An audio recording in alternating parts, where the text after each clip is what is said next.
بسم الله الرحمن الرحيم والذي أرسل رسوله بالهدى ودين الحق ليظهره على الدين كله وكفى بالله شهيدا صدق الله مولانا العظيم وبلغنا رسوله النبي الحبيب الكريم ونحن على ذلك من الشاهدين والشاكرين والحمد لله رب العالمين مولاي صل وسلم دائما أبدا على حبيبك خير الخلق كلهم বৃহস্পতিবারের দিন পার হয়ে যখন রজনী আসে তখন সেটা জুমার রাত, আর পরের দিন যখন সকাল হয় সূর্য উদয় হয় সেটা জুমার দিন। তো রাত আর দিন দুটো মিলে 24 ঘন্টায় পূর্ণ একদিন হয়। নবী করিম সাল্লাল্লাহু আলাইহি ওয়াসাল্লাম ইরশাদ করছেন, ক্বালা রাসূলুল্লাহি, প্রত্যেকে বলি সাল্লাল্লাহু আলাইহি ওয়াসাল্লাম, আমার প্যারা রসুল ইরশাদ করছেন, আকসিরুস সালাতা আলাইয়া ইয়াউমাল জুমআ, উম্মত যখন জুমার দিবস তোমাদের সাথে সাক্ষাৎ করবে তখন তোমরা আমাকে ভুলে যেও না, বরংস আমার প্রতি বেশি বেশি দুরূদ শরীফ আদায় করবে। আমার প্রতি বেশি বেশি দুরূদ শরীফ আদায় করবে। তা আমরা যেখানে দুরূদ পড়ছি আমার রসুল জানে কিনা সেটা আমরা হাদিস শরীফ থেকে দেখি।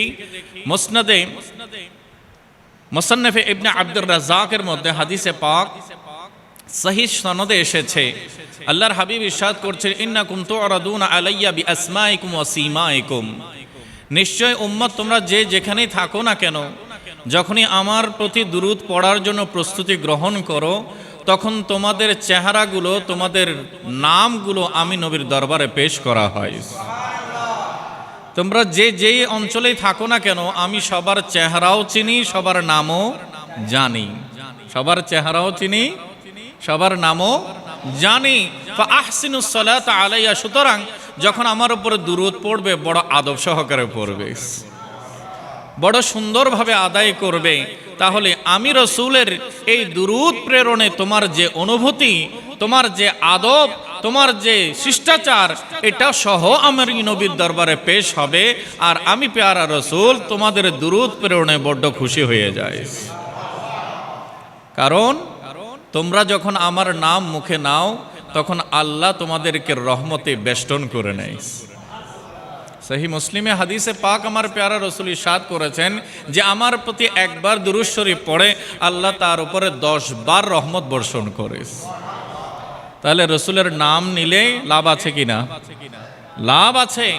আমরা যখন কোনো অতিথি আসে তাকে ফুল বর্ষণ করে বরণ করে নিই সম্মানিত করার জন্য, আর আমার প্যারা রসুল চান উম্মতের জুবানে থাকবে আমার নাম, আর রব্বুল আলামিন রহমত দিয়ে তাদেরকে বরণ করে নেবেন।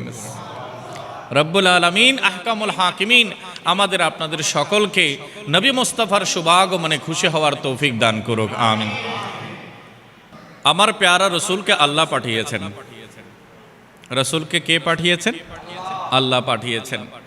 নবী হুজুর করিম রউফ রহিম সাল্লাল্লাহু আলাইহি ওয়াসাল্লামকে আল্লাহ প্রেরণ করে জায়গায় জায়গায় আল্লাহর পাঠানোর খবরটা কোরআনের মাধ্যমে আমাদের কাছে এস্টাবলিশ করে দিয়েছেন। রব্বুল আলামিন বলছেন, আমার হাবিবকে আমি পাঠিয়েছি, হাবিবকে আমি চোখে চোখে রেখেছি। কেউ আমার হাবিবের ক্ষতি করতে আসবে সেটার সুযোগ দেব না। ওয়াল্লাহু ইয়াসিমুকা মিনান নাস, আমার আল্লাহ বলছেন হাবিব আপনাকে মানুষ থেকে আমি সুরক্ষায় রাখব। ফাইন্নাকা বিআয়ুনিনা, মাহবুব আপনি আমার নজরের সামনে, আমার নজরের রহমতের সামনে আছেন, কখনো আপনি আমার আড়াল হন নাই। একটু বড় করে বলি সুবহানাল্লাহ। এরপর আল্লাহ সুবহানাহু ওয়া তাআলা বলছেন, ইন্নী আরাকা হাইনা তাকুম, হযরত আদম সফিউল্লাহ থেকে আপনার পিতা আব্দুল্লাহ পর্যন্ত যত পিতার পৃষ্ঠ দিয়ে আপনি স্থানান্তরিত হয়ে হয়ে আসছেন, আপনার প্রতিটি পর্ব আমি আল্লাহ দেখে রয়েছি। পরিশেষ বলছেন ওয়াতাকাল্লুবাকা ফিস সাজিদিন, মাহবুব আপনি জেনে রাখুন আপনার পূর্বপুরুষ আদম সফিউল্লাহ থেকে আব্দুল্লাহ পর্যন্ত, আপনার পিতা পর্যন্ত সব পূর্বপুরুষ, আপনার পিতাবর্গ, আপনার মাতৃবর্গ, আমি সবাইকে আমি আল্লাহর ইবাদত গুজার সাজদাকারী নামাজি বান্দা হিসেবে কবুল করেছি। দেখুন নবী করিম সাল্লাল্লাহু আলাইহি ওয়াসাল্লামের দুনিয়াতে আসার যে প্রক্রিয়া, যে পদ্ধতি, যে মেথড, এটা কার তত্ত্বাবধানে হয়েছে? একটু কথা বলি, কার তত্ত্বাবধানে হয়েছে? আল্লাহর। রব্বুল আলামিন সূরা ফাতার 28 নম্বর আয়াতে পাকে আমাদের দৃষ্টি আকর্ষণ করে ইরশাদ করছেন, সূরা ফাতার 28 নম্বর আয়াতে পাকে আমাদের দৃষ্টি আকর্ষণ করে আল্লাহ সুবহানাহু ওয়া তাআলা বলছেন, বিসমিল্লাহির রহমানির রহিম, ওয়াল্লাযী আরসালা রাসূলাহু বিল হুদা ওয়া দীনিল হক, ওয়াল্লাযী তিনি ওই মহান সত্তা, আল্লাযী যিনি আরসালা রাসূলাহু তার প্রিয় রাসূলকে প্রেরণ করেছেন, বিদীনিল হক্কি বিল হুদা ওয়া দীনিল হক, হেদায়েত সহকারে এবং সত্য দ্বীন সহকারে। কেন? আল্লাহর মকসদ কি? আল্লাহর উদ্দেশ্য কি? রব্বুল আলামিন বলছেন, লিইউযহিরাহু আলাদ-দীনি কুল্লিহি, যাতে করে আমার মাহবুবের মাধ্যমে আমি আল্লাহ সমস্ত দ্বীনের উপরে, সমস্ত মতবাদের উপরে, সমস্ত মতাদর্শের উপরে আমার প্রেরিত দ্বীন ইসলামকে বিজয়ী করে তুলব। এবং বলছেন ওয়াকাফা বিল্লাহি শাহিদা, এবং আমার মাহবুবের রিসালতে কেউ সাক্ষী দাও বা না দাও, নবীর সহযোগিতায় কেউ এগিয়ে আসো বা না আসো, নবীর পাশে কেউ দাঁড়াও বা না দাঁড়াও, আমি আল্লাহ স্পষ্ট করে দিচ্ছি ওয়াকাফা বিল্লাহি শাহিদা, আয় মাহবুব আপনার রিসালতের ঘোষণার জন্য সাক্ষী হিসেবে আমি আল্লাহই যথেষ্ট আছি। তার রাসূলকে পাঠিয়েছেন কে? আল্লাহ পাঠিয়ে আল্লাহ বলছেন আমার একটা মকসদ আছে, বিজয় মুকুট আমার নবীর কপালে শোভা পাবে, আর নবীর মাধ্যমে আমি আল্লাহর দ্বীন বিজয়ী হয়ে যাবে, নবীর মাধ্যমে আমার দ্বীন বিজয়ী হয়ে যাবে, ইসলামকে আমি বিজয়ী করে তুলব। অপরাপর মতামত, ধর্মমত, মতাদর্শ সবগুলো নিচে চলে যাবে, সবার উপরে চলে যাবে আমার দেয়া, আমার নবীর প্রচারিত দ্বীনে ইসলাম। একটু বড় করে বলি সুবহানাল্লাহ। দেখেন আল্লাহ বলছেন আমি পাঠিয়েছি, ওয়াল্লাযী আরসালা রাসূলাহু, যিনি তার প্রিয় রসুলকে পাঠিয়েছেন। এ কথাটা আল্লাহ জায়গায় জায়গায় বলেছেন। একটা বিখ্যাত আয়াত আমরা যেটা মিলাদ শরীফের মধ্যে শুনে থাকি, বিসমিল্লাহির রহমানির রহিম, ওয়ামা আরসালনাকা ইল্লা রাহমাতাল লিল আলামিন। এই আয়াত প্রতিটি মুসলিম পরিবারের সদস্যরা রপ্ত করে নিয়েছে, হেফজ করে নিয়েছে, এবং করারই দরকার। কারণ এই আয়াতে আমার আল্লাহ ঘোষণা করেছেন আমার রবুবিয়তের সীমানায় যতটুকুতে আমি আল্লাহর রব, ততটুকুতে আমি আমার মাহবুবকে রহমত বানিয়ে পাঠিয়েছি।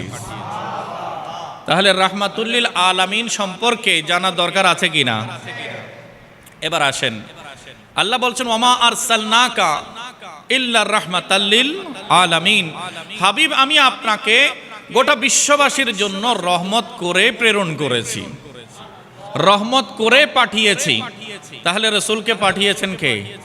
আল্লাহ। আমরাও কোনো বিষয় অন্য কারো কাছে পাঠানোর জন্য প্রক্রিয়া করি। আমাদের চিঠিপত্র এক জায়গা থেকে আরেক জায়গায় আদান প্রদান করা হয় না? একটু আমার দিকে দেখবেন। আমার কাছে সময় কম সময়ে আপনাদের সাথে আমাকে কোরআন ও সুন্নাহ নিয়ে আলোচনা করতে হবে। তাই মুসল্লির যদি আই কন্টাক্ট সরে যায়, আপনাদের চোখের সাথে আমার একটা কানেকশন আছে, আপনাদের চেহারার সাথে আমার আলোচনার একটা যোগ সূত্র আছে। যদি কোনো কারণে এদিক সেদিক চলে যান, তখন আমি ডিসকানেক্ট হয়ে যাব। তা আমাকে কানেক্ট থাকতে দিবেন তো? আল্লাহ তাআলা আমাদের সবাইকে আদব সহকারে কোরআন ও সুন্নাহর বয়ান শোনার তৌফিক দান করুক, আমিন। আল্লাহ তাআলা ইরশাদ করছেন, ওয়াল্লাযী আরসালা রাসূলাহু বিল হুদা ওয়া দীনিল হক, তিনি হচ্ছেন ওই মহান সত্তা যিনি তার প্রিয় রাসূলকে প্রেরণ করেছেন হেদায়েত এবং সত্য দ্বীন সহকারে। লিউযহিরাহু আলাদ দীনি কুল্লিহি, যাতে করে ওই নবীর মাধ্যমে, ওই রাসূলের মাধ্যমে আমি আল্লাহ আমার দ্বীনকে সমস্ত দ্বীনের উপরে বিজয়ী করে তুলি। এবং আল্লাহ বলছেন, ওয়াকাফা বিল্লাহি শাহিদা, আর আপনি রাসূলের রিসালাতের জন্য সাক্ষী হিসেবে আমি আল্লাহ যথেষ্ট আছি। তাহলে আমার নবীকে আল্লাহ কারো মুখাপেক্ষী বানান, কারো মুখাপেক্ষী বানান, কারো মোহতাজ করেন নাই। আল্লাহ বলছেন, বন্ধু আমি তোমাকে পাঠাচ্ছি তোমাকে পাহারা দেয়া, তোমাকে নিরাপত্তা দেয়া, তোমাকে সব কিছু থেকে বাঁচিয়ে রাখা এবং তোমার দ্বীনকে বিজয়ী করা, সব কিছুর জিম্মাদারে আমি আল্লাহর হাতে রেখেছি। কেউ তোমার দলে আসুক বা না আসুক এতে তোমার কোনো পার্থক্য হবে, এতে তোমার জন্য কোনো জটিলতা সৃষ্টি হবে না, কারণ তুমি যেখানে তোমার সাথে সাথে আমিও আছি। বন্ধু তুমি যেখানে তোমার সাথে সাথে আমিও আছি, আমি তোমার থেকে জুদা নই, তোমাকে আমি জুদা রাখি নাই, আমার পাশে আমার সাথে রেখেছি। যেখানে তুমি থাকো একেবারে গার সোরে, যদি তুমি গুহার মধ্যেও থাকো সেখানে অন্য কেউ নাই, কিন্তু আমার রসুলকে আল্লাহ অভয় দিয়ে বলছেন ইন্নাল্লাহা মা'না। মাহবুব জেনে রাখো তুমি আর আবু বকর নও, ওই গুহার মধ্যে তৃতীয় ব্যক্তি হিসেবে, তৃতীয় সত্তা হিসেবে আমি আল্লাহ আছি। এগুলো কোরআনের ডকুমেন্ট, কোনো বানানো কথা নয়, কোনো বাক্য রচনা নয়, এগুলো কোরআনের টেক্সট। কোরআনে আল্লাহ সুবহানাহু ওয়া তাআলা স্পষ্ট করেছেন, হাবিব যেখানে মাওলাও সেখানে। রব্বুল আলামিন আমাদেরকে আদব সহকারে অনুভব করার তৌফিক দান করুক, আমিন। সালাতুন ইয়া রাসূলুল্লাহ।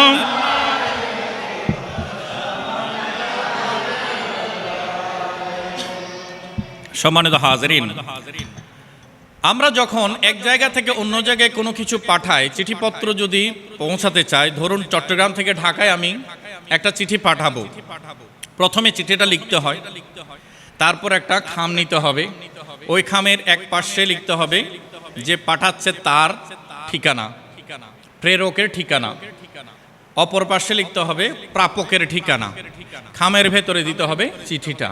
তাহলে এই তিনটা সম্পর্ক ছাড়া কি চিঠি পাঠানো যাবে? তাহলে কুরিয়ার সার্ভিসের মাধ্যমেও যদি কোনো জায়গায় কোনো গন্তব্যে কোনো জিনিস পাঠাতে চায় তাহলে এই তিনটা জিনিস অবশ্যই লাগবে। কোনো ডকুমেন্ট বা কোনো জিনিসপত্র যদি পাঠাতে চায় তাহলে একজন হবেন সেন্ডার, প্রেরক, একজন হবেন প্রেরক, আর একটা হচ্ছে সেন্ট অবজেক্ট বা সেন্ট পার্সন, প্রেরিত, প্রেরিত ব্যক্তি বা প্রেরিত বস্তু, আরেকটা হবে রিসিভার, প্রাপক, যে চিঠিটা রিসিভ করবে। এই তিনটা সম্পর্ক আমরা বুঝতে পেরেছি? একটু কথা বলেন না। পেরেছি, কারণ এটা আমাদের জন্য কমন। আল্লাহ বলছেন আমি পাঠিয়েছি। কে পাঠিয়েছেন? ওয়াল্লাযী আরসালা, আল্লাহ বলছেন আমি পাঠিয়েছি। কাকে পাঠিয়েছেন? রসুলকে। কাকে পাঠিয়েছেন? রসুলকে। কার কাছে? উম্মতের কাছে। কার কাছে? উম্মতের কাছে। তাহলে প্রেরক কে? প্রেরিত রসুল। আর ওয়েলকাম জানাবে কারা? উম্মতেরা। তাহলে এখানে কয়টা সম্পর্ক? এবার দেখেন, আল্লাহ প্রেরক, রসুল প্রেরিত, আর উম্মত প্রাপক, রসুলের প্রাপক। তাহলে তিনটার মধ্যে সম্পর্ক একই নাকি আলাদা আলাদা? একটু কথা বলি, আলাদা আলাদা। যিনি প্রেরক তিনি প্রেরিত নন, যিনি প্রেরক তিনি প্রেরিত নন, আবার যিনি প্রেরিত তিনি প্রাপক নন। তিনটার মধ্যে সম্পর্ক পার্থক্য আছে কিনা? আছে। এই পদ্ধতিতে আল্লাহ আমাদেরকে বুঝিয়েছেন, মনে রেখো যিনি খোদা তিনি রসুল নন, যিনি খোদা তিনি রসুল নন, আবার যিনি রসুল তিনি উম্মত। প্রত্যেকের স্বতন্ত্র পজিশন আছে কিনা? আমরা ইবাদত করি কার? তবে আমরা এটা বিশ্বাস করি ইবাদত তখনই হবে যখন ইবাদতটা রসুলের সুন্নাহ মোতাবেক হবে। রসুলের দেখানো পদ্ধতিতে হবে। আমি আপনি মন গড়া বানিয়ে ফেললে কি ইবাদত হবে? আমার আপনার কাছে কি এই সুযোগ আছে? হ্যাঁ, এই সুযোগ আমার আপনার কাছে নাই। তা আমাদের কাজ কি? আল্লাহ তাআলা এখানে বুঝিয়ে দিচ্ছেন, দেখো আমার অতি কাছে হচ্ছেন আমার হাবিব। আল্লাহর অতি কাছে কে? হাবিব। এরপরে উম্মত। তো উম্মত তোমরা ডাইরেক্ট আসিও না, তোমরা ডাইরেক্ট এসো না, তোমরা আসবে আমার মাহবুবের কাছে, আর আমার মাহবুব তোমাদেরকে নিয়ে আসবে আমার কাছে। তোমরা আসবে কার কাছে? রসুলের কাছে। আর রসুল তোমাদেরকে নিয়ে আসবে কার কাছে? আল্লাহর কাছে। কিছু মানুষ আছে বলে যে ডাইরেক্ট চলে যাব, ডাইরেক্ট যেতে চাইলেও যেতে পারবে না, কারণ তার কাছে এই কোয়ালিটি যোগ্যতা নাই। আপত্তি তুলে আল্লাহ কি ডাইরেক্ট দিতে পারে না? আমরা বলি দিতে পারে। ইন্নাল্লাহ আলা কুল্লি শাইইন কাদির। আল্লাহ সব কিছুর উপরে কাদের, সব কিছুর উপরে শক্তিমান। আল্লাহ সব দিতে পারেন, কিন্তু ডাইরেক্ট নেয়ার মতো ক্ষমতা তোমার কাছে নাই।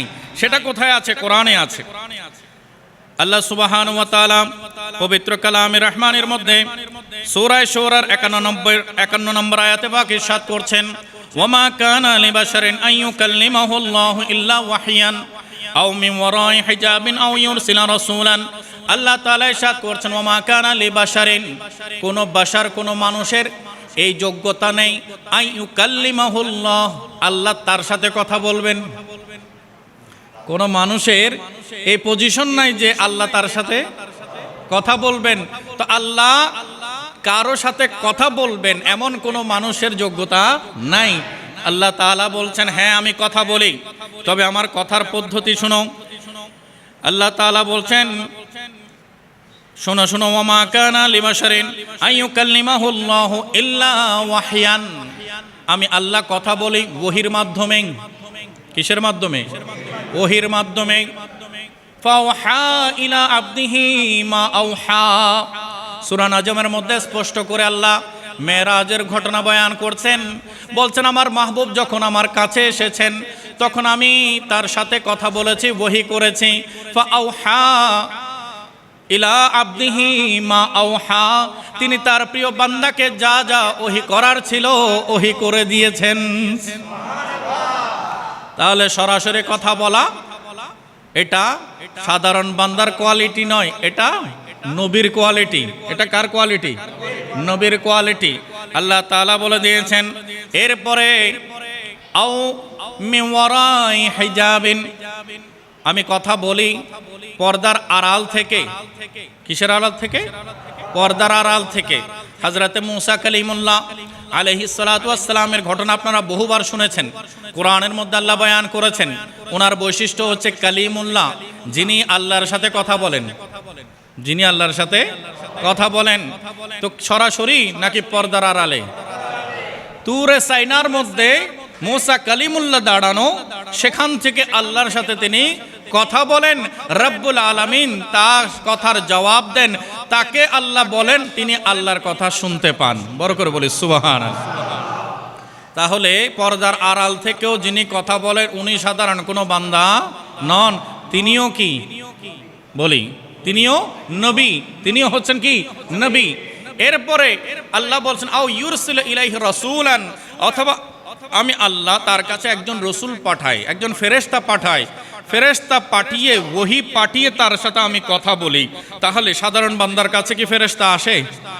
হযরত জিবরিল, হযরত মিকাইল আলাইহিস সালাম সাধারণ বান্দার কাছে আসে? আসে কার কাছে? রসুলের কাছে। আসে কার কাছে? রসুলের কাছে, নবীর কাছে। তাহলে আল্লাহ বান্দার সাথে কথা বলেন কয় পদ্ধতিতে? তিন পদ্ধতিতে। একটা হচ্ছে সরাসরি, সেটাও নবীর জন্য নির্দিষ্ট। তারপরে পর্দার আড়াল থেকে, সেটাও নবীর জন্য নির্দিষ্ট। তারপরে ফেরেশতা পাঠিয়ে, সেটাও নবীর জন্য নির্দিষ্ট। তাহলে তিন পদ্ধতিতে আল্লাহ কালাম করেন, আল্লাহ কথা বলেন।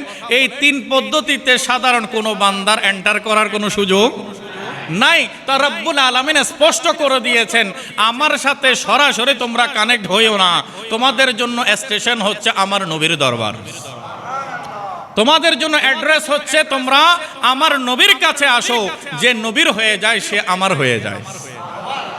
যে নবীর হয়ে যায় সে আমার হয়ে যায়। সেজন্য তোমরা আর দূরে থেকো না, আমার মাহবুবকে পাঠিয়েছি, মাহবুবের দামান ধরো, মাহবুবের সাথে থাকো। মাহবুবকে যদি রাজি করতে পারো, আমি আল্লাহ তোমাদের উপরে রাজি হয়ে যাব। হুজুর আ গয়ে হ্যায়, হুজুর আ গয়ে হ্যায়, হুজুর আ গয়ে হ্যায়, হুজুর আ গয়ে হ্যায়। বড় করে বলে মারহাবা। फलक के नज़ारों, ज़मी की बहारों, फलक के नज़ारों, ज़मी की बहारों, सभी दे मनाओ, हुज़ूर आ गए हैं। उठो गम के मारो, चलो बेसहारो, उठो गम के मारो, चलो बेसहारो, खबर ये सुनाया। बरो করে বলে সুবহানাল্লাহ। অতুলনীয় অপূর্ব মাধুর্য নিয়ে, চরিত্র মাধুর্য নিয়ে আমার নবী তশরিফ এনেছেন। আমার নবীর আগেও 1,24,000 পয়গম্বর এসেছেন, কিন্তু আল্লাহ আমার নবীকে সমস্ত নবীদের সুলতান বানিয়ে পাঠিয়েছেন। अनोखा निराला वो ज़ीशान आया, वो सारे रसूलों का सुल्तान आया। अरे कज कुला हो, अरे बादशाह हो, निगाहे झुकाओ, हुजूर आ गए हैं, हुजूर, हुजूर आ गए हैं, हुजूर है, हुजूर आ गए हैं। समा है सनाए हबीबे खुदा का, ये मिलाद है सरवरे अम्बिया का। বড় করে বলে সুবহানাল্লাহ। আজ পুরো পরিবেশটাই আমার নবীর প্রশংসায় মুখরিত হয়ে গেছে। আর কেনই বা হবে না, নবীদের সরদারের মিলাদ নবীর মাহফিল চলছে। সমা হে সনায়ে हबीबे खुदा का, ये मिलाद है सरवरे अम्बिया का। नबी के गधाओ सबके दूसरे को गले से लगाओ, हुजूर आ गए हैं। ওহে নবী প্রেমিকেরা, আজ ঘরে বসে থাকার দিন নয়, বেরিয়ে আসো, বেরিয়ে আসো, নবীর আগমনের খুশিতে একে অপরে কোলাকুলি করো। আজ যে নবীদের সরদার তশরিফ এনেছে। হুজুর আ গয়ে হ্যায়, হুজুর, হুজুর আ গয়ে হ্যায়, হুজুর। সালাতুন ইয়া রাসূলুল্লাহ।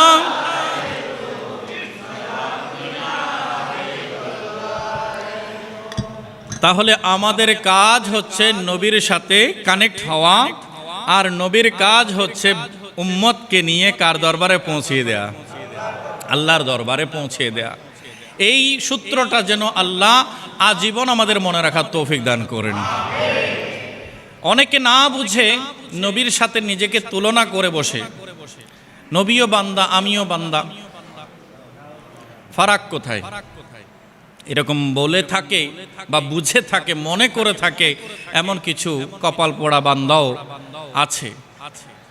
তাদের উদ্দেশ্য এতটুকুই বলবো, কোনো অংশেই নিজেকে নবীর সামনে সমান করে দাঁড় করানোর কোনো সুযোগ নাই।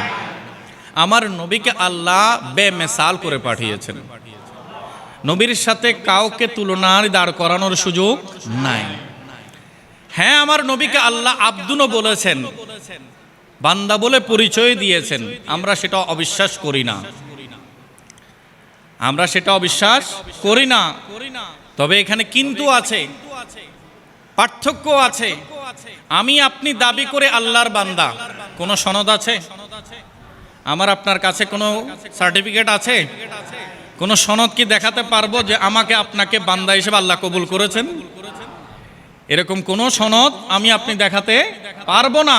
কিন্তু আমার রসুলকে বান্দা বলে আল্লাহ সনদ দিয়েছেন, রসুলকে আল্লাহ সনদ দিয়েছেন, স্বীকৃতি দিয়েছেন। তাহলে আমার ডক্টর ইকবাল রহমতুল্লাহি আলাই বলছেন, কলেমার মধ্যে পড়ছো আশহাদু আন লা ইলাহা ইল্লাল্লাহু ওয়াহদাহু লা শারীকা লাহু আশহাদু আন্না মুহাম্মাদান আবদুহু ওয়া রাসূলুহু। এই কলেমা শরীফ, কলেমায়ে শাহাদাত আমাদের জানা আছে তো? আছে। কি বলি?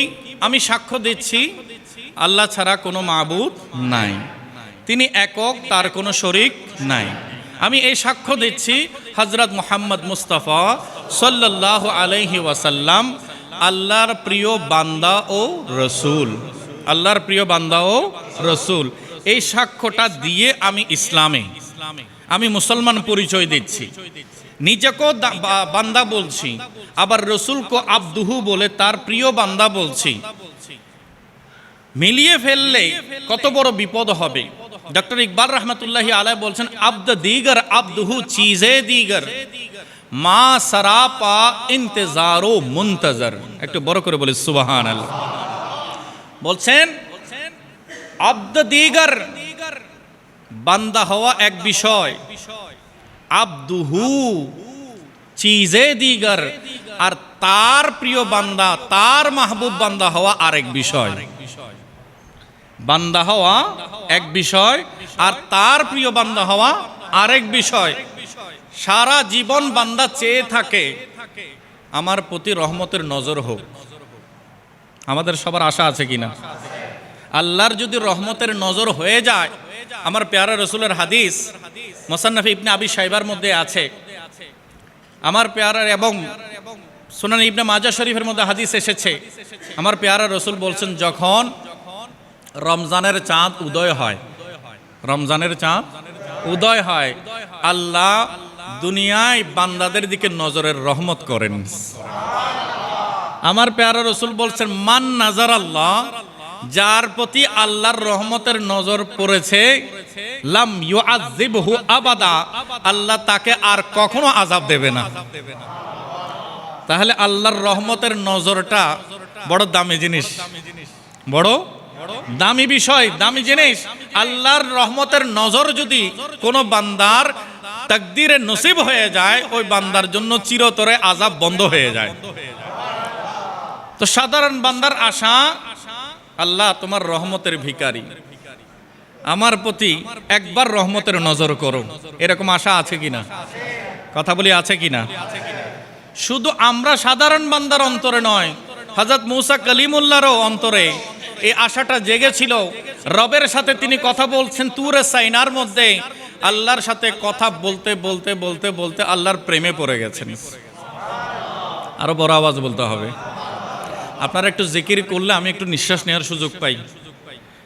মাইকের কাজ হচ্ছে শুধু সাউন্ড সাপ্লাই করা, কথা বলার দায়িত্ব কার? আলেমের। তো এখন আলেম ওলামা একটু যদি নিঃশ্বাসও নিতে না পারে, কথা আমি কি মেশিন নাকি চলতে থাকবে? তো সেই সহযোগিতাটা কারা করব? আমরা সবাই মিলে। যখনই বলবো একটু সুবহানাল্লাহ বলুন, তো একটু বড় আওয়াজে সুবহানাল্লাহ বলে ওই সময়টার মধ্যে কয়েক সেকেন্ডের মধ্যে আমি একটু নিঃশ্বাস নিতে পারবো।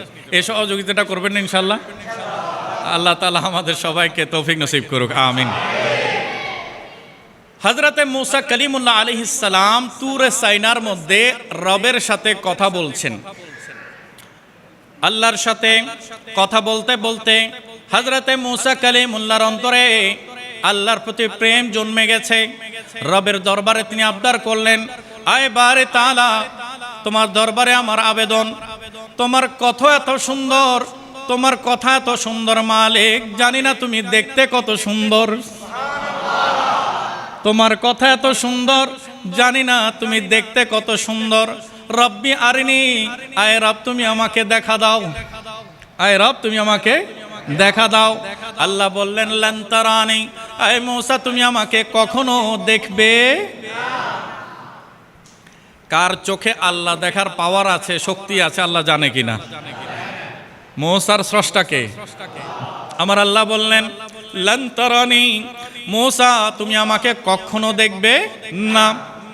এরপর মূসা আলাইহিস সালাম আবেদনের পরে আবেদন করলেন, আয় বারে তাআলা, না না, আমার মনকে মানাতে পারছি না, আমার মনকে আমি বুঝ দিতে পারছি না, অস্থিরতা কমছে না, বারে তাআলা আমি তোমাকে দেখবই দেখব, দেখবই দেখব। এখন এদিকে মূসাও আল্লাহকে ভালোবাসে, আল্লাহও মূসাকে, দুই দিক থেকে ভালোবাসা আছে কিনা? মহাব্বত আছে বলেই তো এত কোটি কোটি বান্দার মধ্যে নবী হিসেবে আল্লাহ মূসাকে কবুল করেছেন। মহাব্বত আছে কিনা? হযরতে মূসা কালিমুল্লাহ আবেদন করলেন রব্বি আরিনি, আয় রব আমাকে দেখা দাও। আমার আল্লাহ বললেন লান তারানি, মূসা তুমি আমাকে দেখবে না।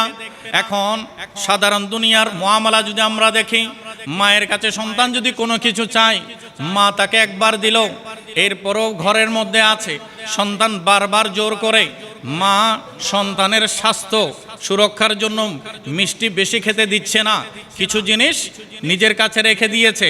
এখন এরপরে যদি সন্তান কান্নাকাটি করে মাকে জড়াই ধরে, তখন আর না দিয়ে পারে? কথা বলেন না।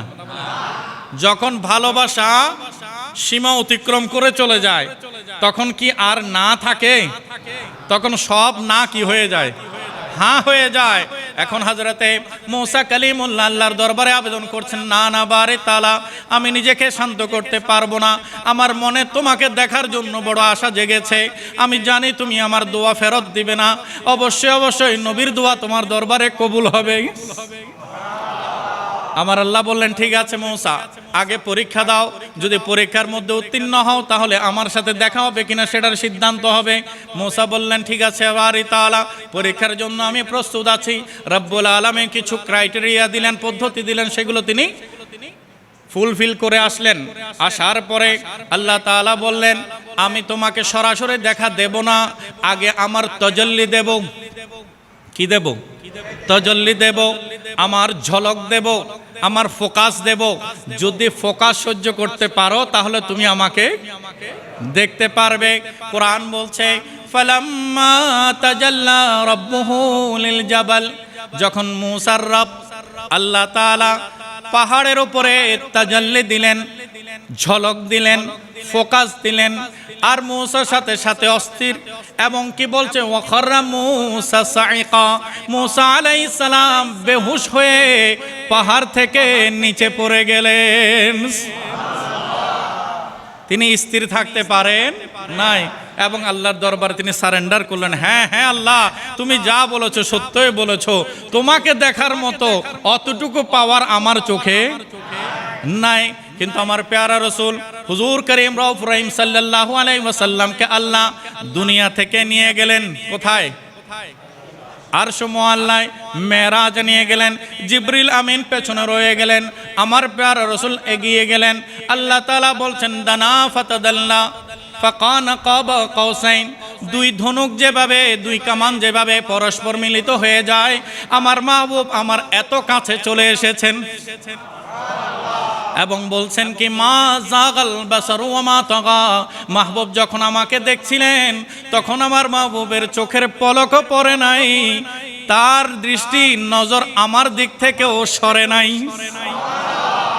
তোর पर कहा रब ने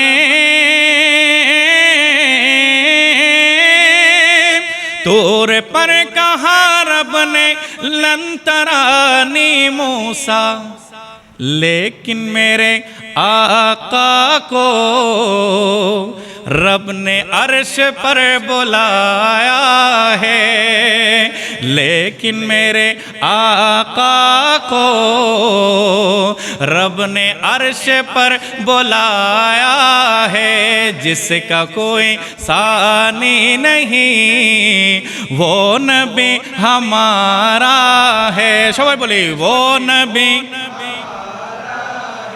मुस्तफ़ा की अज़मत का, मुस्तफ़ा की अज़मत का हद है ना किनारा है। तूरे पर कहा रब ने, तोरे पर कहा रब ने लन तरानी मूसा, लेकिन मेरे आका को रब ने अर्श पर बुलाया है, लेकिन मेरे आका को रब ने अर्श पर बुलाया है। तूर पर्वते मूसा আলাইহিস সালাম দেখতে চাইলেন, আল্লাহ বললেন কখনো দেখবে না। তিনি আবদারের পরে আবদার করলেন, পরে আত্মসমর্পণ করলেন, বেহুশ হয়ে গেলেন, আর আমার নবী অপলক আমার রবের দিকে চেয়ে রইলেন। এমন রসুলের উম্মত হয়েছি, তাকে আবার নিজের সাথে মিলাই কিভাবে? কিছুটা হলো লজ্জা থাকার দরকার আছে কিনা? আমি আপনি রসুলের শান কি বুঝেছি? শুধু আব্দুহু দেখেই মনে করেছেন আমি বান্দা, রসুল বান্দা সমান সমান। ডক্টর ইকবাল বলছেন মা সারাপা ইন্তেজারু মুনতাজার, সাধারণ বান্দা চেয়ে তাকে কখন রহমতের নজর হবে, আর আমার রসুলের বেলায় রহমতের নজর চেয়ে থাকে কখন আমার মাহবুবের সাথে দেখা হবে। পার্থক্য আছে কিনা? আমাদের চাওয়া যে মাহবুব আপনাকে, আল্লাহর রহমতের নজর যেন আমার দিকে আসে, আর আরশ মুআল্লার রহমতের নজর অপেক্ষা করে কবে আমার হাবিব আমাকে দেখবে। তফাৎ আছে কিনা? ইবাদত আমরা করি, রাসূলও করেছেন, কখনো কি সমান হবে? একটু খেয়াল করেন, আমি আপনি কলেমা পড়ি লা ইলাহা ইল্লাল্লাহু মুহাম্মাদুর রাসূলুল্লাহ সাল্লাল্লাহু আলাইহি ওয়াসাল্লাম। আমার আপনার কলেমার মূল সারমর্ম কি? দাবি হচ্ছে লা ইলাহা ইল্লাল্লাহ, আল্লাহ ছাড়া কোনো মাবুদ নাই। বান্দা ইবাদত করবে কার? মাথা ঝুঁকাবে কার কাছে? এখন এটা হচ্ছে দাবি। কোন একটা দাবি করলে, কেউ যদি কারো সামনে থাকা, বাড়ির পাশে থাকা জমি দাবি করে, তাকে কি দিতে হবে? দলিল দিতে হবে। কি দিতে হবে? দলিল ছাড়া, কাগজপত্র ছাড়া কেউ কেমনে দাবি করার সাথে সাথে কি মেনে নিবে? তাহলে দাবি প্রতিষ্ঠা করার জন্য কি লাগে? দলিল লাগে। একটু কথা বলেন, কি লাগে? দলিল লাগে। এখন দাবি হচ্ছে লা ইলাহা ইল্লাল্লাহ, আল্লাহ ছাড়া কোনো মাবুদ নাই। ইবাদত হবে কার জন্য? আল্লাহর জন্য। দলিল কি? বলে মুহাম্মাদুর রাসূলুল্লাহ, মুহাম্মাদুর রাসূলুল্লাহ। তাহলে লা ইলাহা ইল্লাল্লাহ এটা প্রমাণ করার জন্য আগে জানতে হবে কাকে? মুহাম্মাদুর রাসূলুল্লাহ। আমার রাসূল হচ্ছেন, আল্লাহ কোরআন নাজিল করে বলছেন কদ জাআকুম বুরহানুম মির রাব্বিকুম, রবের দরবার থেকে তোমাদের কাছে এক মহান দলিল এসে গেছে। সমস্ত মুফাসসিরিনে কেরাম বলছেন ওই দলিল হচ্ছে মুহাম্মাদুর রাসূলুল্লাহ। আগে মুহাম্মাদুর রাসূলুল্লাহর উপর ঈমান আনো, রাসূলের মাধ্যমে মানা হবে, ঈমান আনা হবে লা ইলাহা ইল্লাল্লাহর উপরে। একটু বড় করে বলি সুবহানাল্লাহ। আমি আপনি কলেমা পড়ি লা ইলাহা ইল্লাল্লাহু মুহাম্মাদুর রাসূলুল্লাহ। আমার রাসূলের কলেমা লা ইলাহা ইল্লাল্লাহু আনা রাসূলুল্লাহ। আনা রাসূলুল্লাহ, আমি আল্লাহর রাসূল। আমরা যে কলেমা পড়ি, রাসূলের কলেমা, দুইটাকে মিল? শব্দগত পার্থক্য আছে কিনা? তাহলে কিভাবে রাসূলের সাথে নিজেকে মিলাই? এবার আসুন নামাজের ক্ষেত্রে। আমাদের উপরে নামাজ কয় ওয়াক্ত ফরজ? ফজর, যোহর, আসর, মাগরিব, এশা। আমরা আজকের দিনের শেষ ওয়াক্ত নামাজ, এশারের নামাজ কিছুক্ষণের মধ্যে ইনশাআল্লাহ পড়ব, কিছু সময় পরে। তো দেখেন আমাদের উপরে নামাজ ফরজ কয় ওয়াক্ত? 5 ওয়াক্ত। কিন্তু আমার রাসূলের উপরে নামাজ হচ্ছে 6 ওয়াক্ত। কয় ওয়াক্ত? 6 ওয়াক্ত। আল্লাহ তাআলা পবিত্র কোরআনের মধ্যে স্পষ্ট করে বলছেন ওয়া মিনাল লাইলি ফাতাহাজ্জাত বিহি নাফিলাতাল লাক আসা আইয়াবআসাকা রাব্বুকা মাকামাম মাহমুদা। একটু বড় করে বলি সুবহানাল্লাহ। এই শানগুলো বয়ান করছেন কে? আমার নবীর শান বয়ান করছেন কে?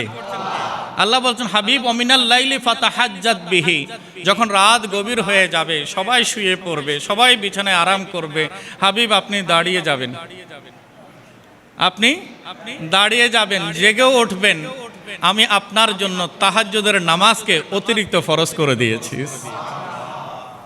আমি আপনার জন্য তাহাজ্জুদের নামাজকে অতিরিক্ত ফরজ করে দিয়েছি। তাহলে আমাদের জন্য নামাজ 5 ওয়াক্ত, রসুলের জন্য 6 ওয়াক্ত। মিল আছে? আমিও ইবাদত করি, আমিও বান্দা। এভাবে করে রসুলের সাথে যারা নিজেদেরকে দাঁড় করাতে চান, আমলের দিক থেকেও কি রসুলের সাথে বান্দার মিল আছে? রোজার ক্ষেত্রে দেখি, রমজানের 30 রোজা আমরা রাখি, আমার রসুলও রেখেছেন 30 রোজা। আমরা প্রত্যেক রোজাতে সাহারের সময় উঠে সাহারি খেয়েছি না? এখানে আঞ্চলিকভাবে সেহেরি শব্দটা প্রচলিত, কিন্তু শুদ্ধ শব্দ হচ্ছে সাহারি। কি? সাহারি। সাহারি গ্রহণ করেছি, আর যখন রোজা শেষ হলো তখন ইফতার কবুল করেছি, ইফতার গ্রহণ করেছি। এই দুইটা আমল আমাদের মধ্যে আছে কিনা? শিখিয়েছেন কে? আল্লাহর রসুল। আল্লাহ রসুল বলেছেন উপোস রোজা রাখিও না, তাসাহহারু, তোমরা সাহারি খাও, ফাইন্না ফিস সুহুরি বারাকা, কারণ এই সাহারের মধ্যে আল্লাহ তোমাদের জন্য বরকত রেখেছেন। রসুলের ইরশাদ মোতাবেক আমরা সাহারি গ্রহণ করেছি। আর ইফতারের সময় আমার পেয়ারা রসুল বলেছেন ইফতারের সময়টা বড় সৌভাগ্যের সময়। ওই সময়ে বান্দা সারাদিন ক্লান্ত শ্রান্ত হয়ে যখন ইফতার সামনে নিয়ে বসে, তখন আজানের জবাব দিবে পরে, আগে ইফতার কবুল করবে।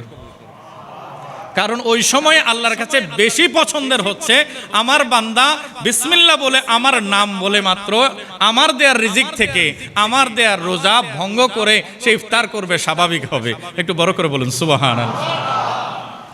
আমাদের রোজার মধ্যে সাহারিও আছে, ইফতারও আছে। আমার রসুলের রোজার মধ্যে সাহারি করেছেন, ইফতারও করেছেন, কিন্তু রসুল্লাহ এমন কিছু সময় রোজা রেখেছেন যেখানে না ছিল সাহারি, না ছিল ইফতার।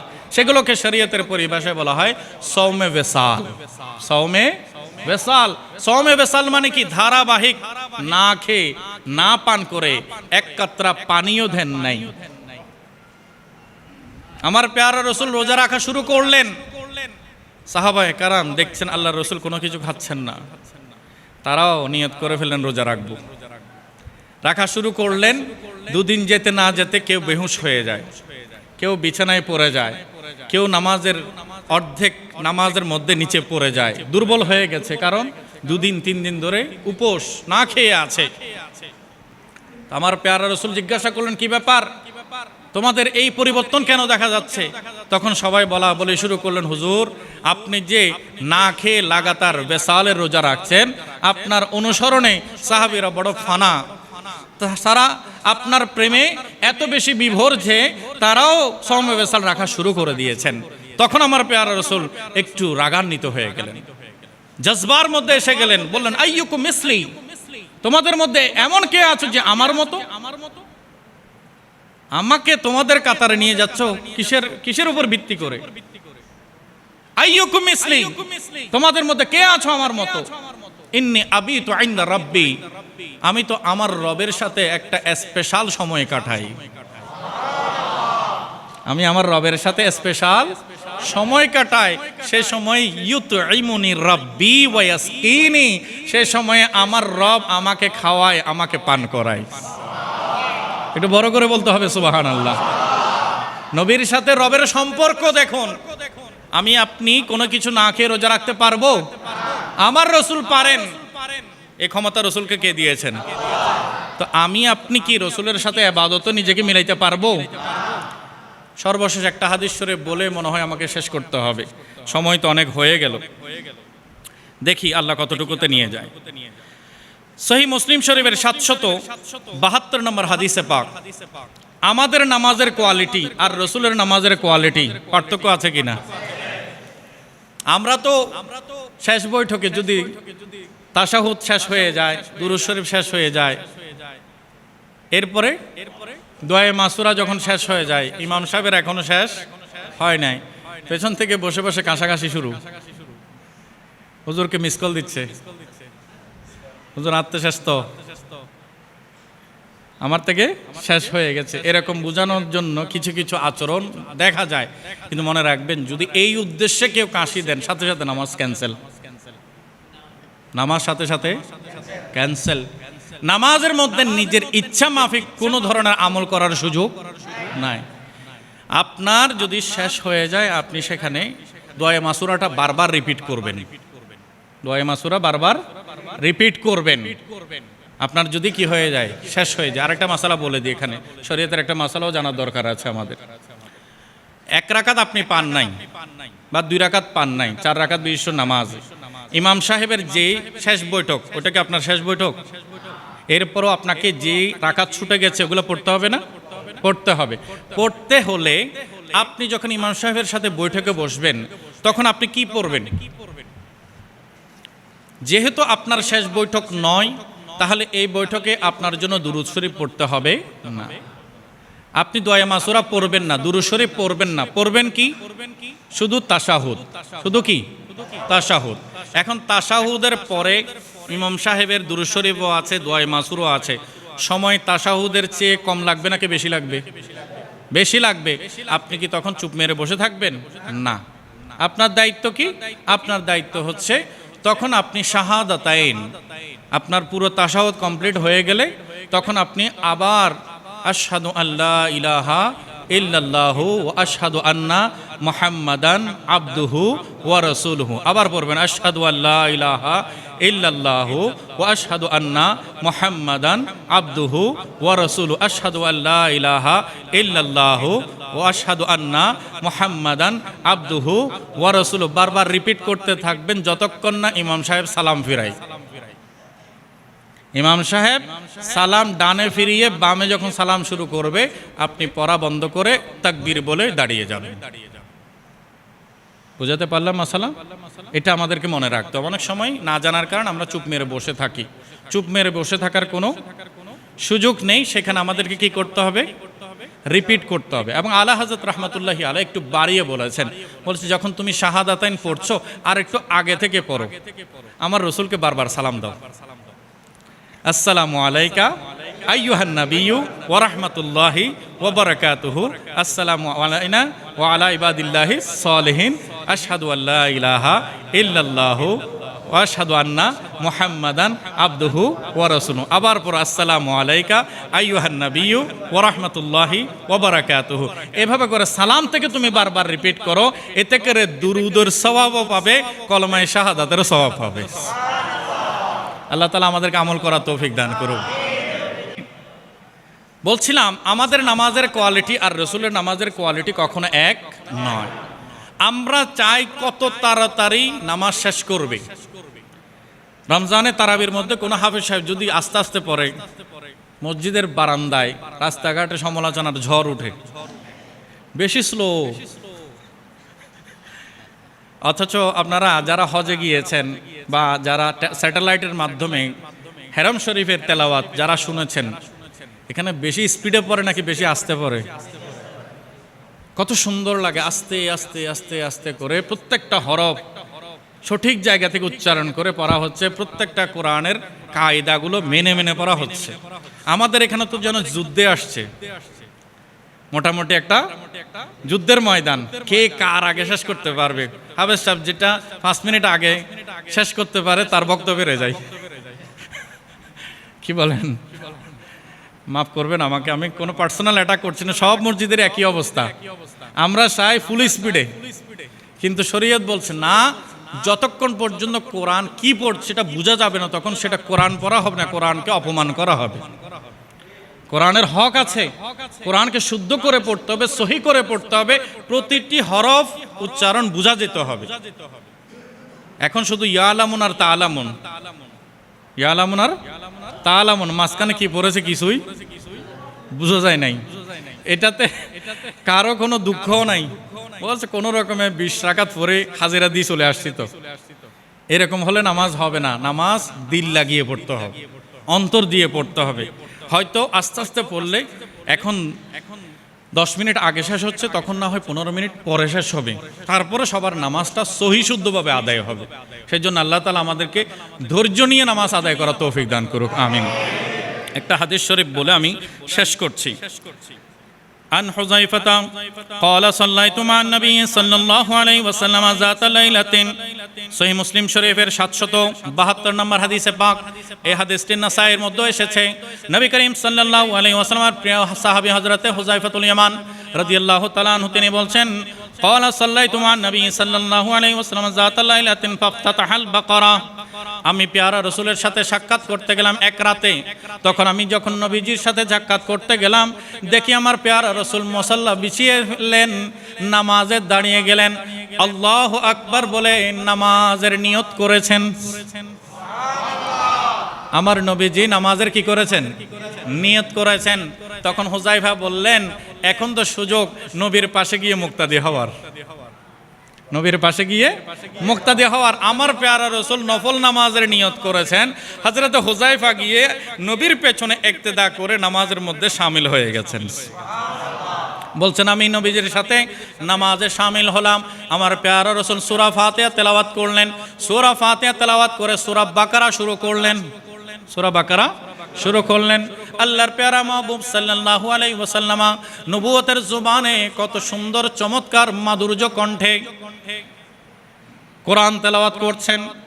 আল্লাহর পেয়ারা মাহবুব কোরআন তেলাওয়াত করছেন। আমি ভেবেছিলাম যে 100 আয়াতের পরে আমার নবী রুকুতে যাবেন, কিন্তু দেখি না, আমার পেয়ারা রাসূল পড়ছেন তো পড়ছেন। প্রথম পারা শেষ হয়ে গেল, দ্বিতীয় পারা শুরু হলো, দ্বিতীয় পারাও শেষ হয়ে গেল, তৃতীয় পারার মধ্যে গিয়ে আমার পেয়ারা রাসূল পুরো সূরা বাকারা শেষ করলেন।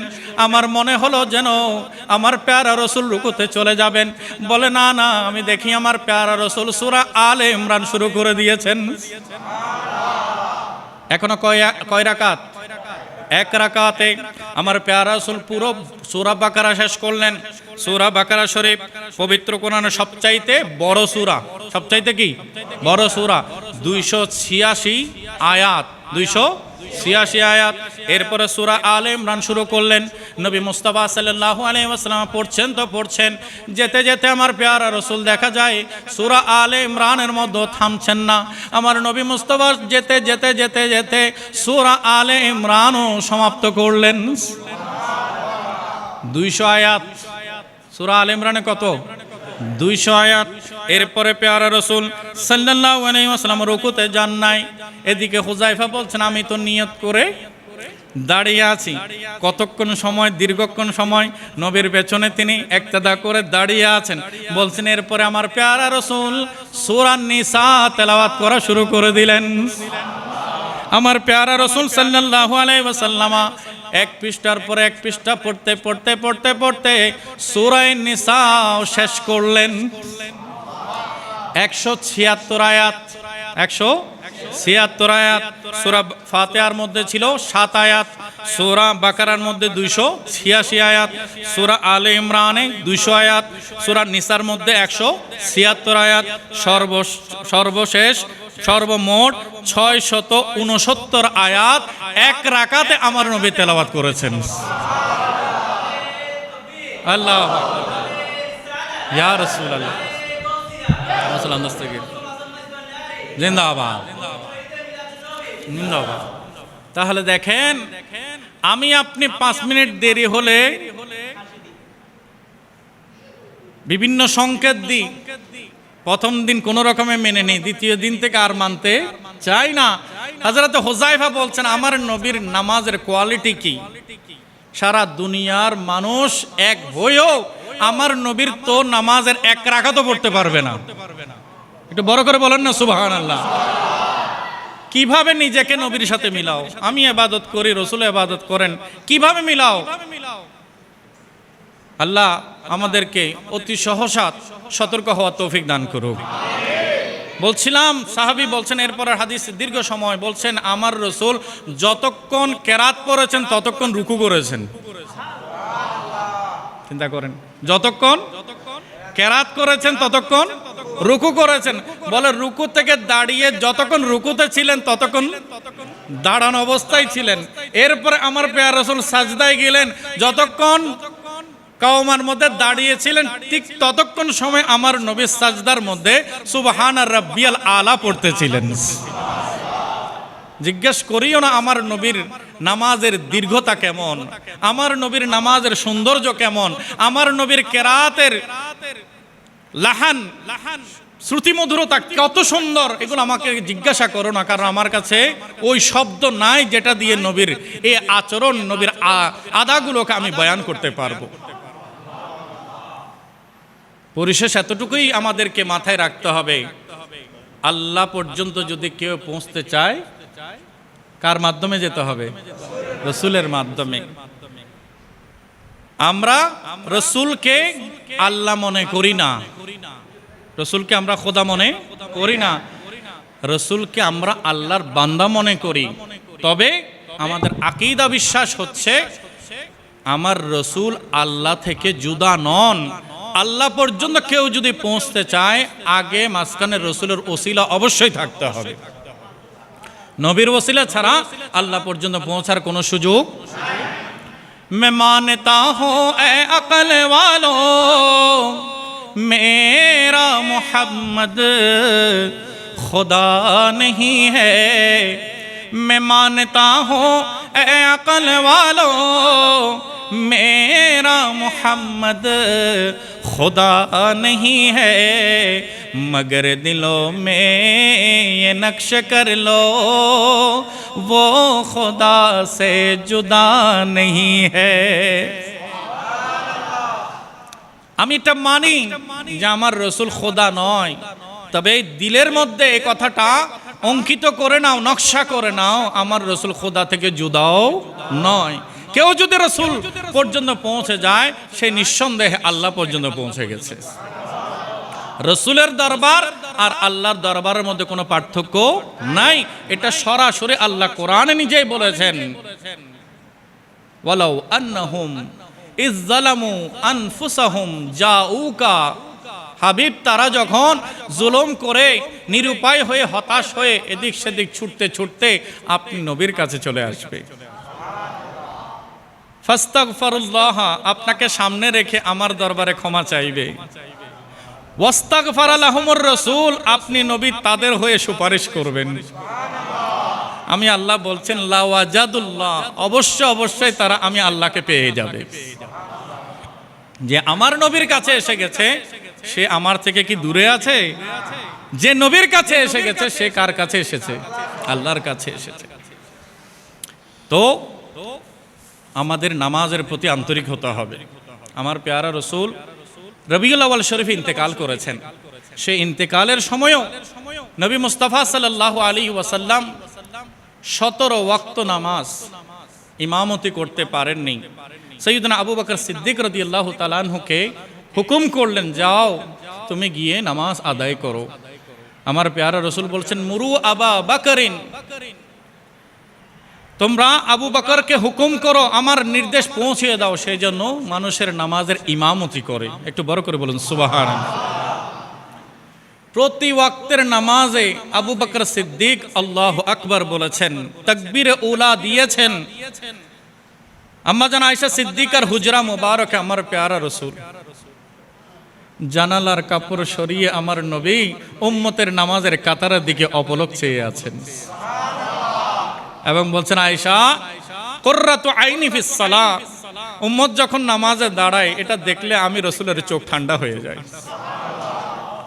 আমার উম্মত যখন নামাজের কাতারে দাঁড়ায় রুকু সাজদা করে এটা দেখলে আমার চোখ ঠান্ডা হয়ে যায়। সর্বশেষ আমার রসুলের রূহ মুবারক বের হয়ে যাবে। এর আগে আগে যে কয়েকটা কথা আমার রসুল বলেছেন তার মধ্যে দুটো শব্দ ছিল আসসালাত, আসসালাত। উম্মত, আমি তোমাদের উপরে আস্থা রেখে যাচ্ছি, ভরসা রেখে যাচ্ছি, তোমরা পৃথিবীর পরিবেশ যেমনই হোক না কেন, জীবনে যেমন পরিস্থিতি আসুক না কেন, তোমরা নামাজের হেফাজত করবে। তাই নামাজকে আমরা গুরুত্ব দেব। ঈদে মিলাদুন্নবী এসেছে নামাজের তালিম দেওয়ার জন্য। ঈদে মিলাদুন্নবী এসেছে অন্যান্য দেব দেবী মূর্তি পূজা সবগুলোকে নিষেধ করে দেওয়ার জন্য। বলেছে এই কপাল যদি কারো সামনে ঝুঁকে তাহলে তিনি কে? তাই এই কপাল যেখানে সেখানে দেওয়ার আগে সতর্ক থাকতে হবে, রবের সামনে দেওয়ার জন্য তৈরি হতে হবে। ডক্টর ইকবাল রহমতুল্লাহ আলাই বলছেন, ये वो एक सजदा जिसे तू गिरा समझता है, हजार सजदे से बंदे को देता है नजात।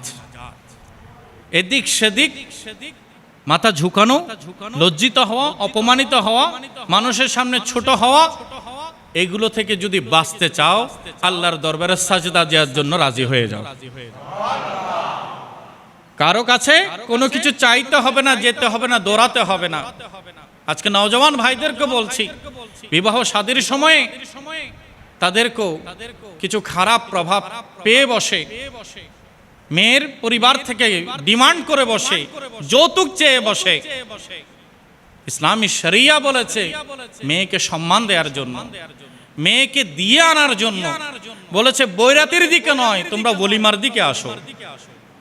তুমি শাদী করো, সুন্নাহ মোতাবেক খরমা বিতরণ করো, আর শাদীর পর দিন তুমি একটা বকরি দিয়ে, একটা ছাগল দিয়ে হলো তোমার ওলিমা করো, এবং সবাইকে আপ্যায়ন করে দাওয়াত দিয়ে তোমার পুরো জীবনের জন্য দোয়া নিয়ে নাও। ইসলামের শিক্ষা ছিল সেটা, কিন্তু আমরা বাড়াবাড়িতে লিপ্ত হয়ে গেছি, আমরা রাসূলের সুন্নাহ থেকে দূরে সরে গেছি। আজকের নওজওয়ানদেরকে বলবো, শ্বশুরের কাছে কিছু চাইতে হবে না, মেয়ের পরিবারের কাছে কিছু চাইতে হবে না। যদি কিছু চাওয়ার ইচ্ছে জাগে, আসো নামাজের মুসল্লায়, সাজদায় যাও, রবের কাছে দোয়া করো। তোমার শ্বশুর যা দিতে পারবে না তার চেয়েও বহু গুণে বেশি আমার আল্লাহ তোমাকে দান করবে। আল্লাহ দিতে পারে কিনা? কোন বান্দার কাছে মুহতাজ হওয়ার দরকার নাই, কোন বান্দার কাছে লজ্জিত হওয়ার দরকার নাই। সম্মানের সাথে জীবন গড়বে। প্রথম দিনেই যদি তাদের কাছে সামান্য অর্থের কাছে তুমি বিক্রি হয়ে যাও, পুরো জীবনে সম্মানের সাথে চেহারা তুলবে কিভাবে? কি বলেন? চেহারা কি নিচু রেখে রেখে চলবে নাকি চেহারা তুলে চলবে? সিদ্ধান্ত তোমার। যদি চেহারা নিচু করতে হয়, কার সামনে করো? কোন বান্দার সামনে করার দরকার নেই, আল্লাহর সামনে করো। রব তাআলার দরবারে যখন বলবে সুবহান রাব্বিয়াল আলা, আয় আল্লাহ তুমি মহান, তুমি আমার মহান রব, তোমারই আমি পবিত্রতা ঘোষণা করছি। আল্লাহ বলবে বান্দা যা লাগবে তোকে সব দিয়ে দেব। রব্বুল আলামিন আমাদের নওজওয়ানদেরকে মসজিদমুখী হওয়ার তৌফিক দান করুন, আমিন।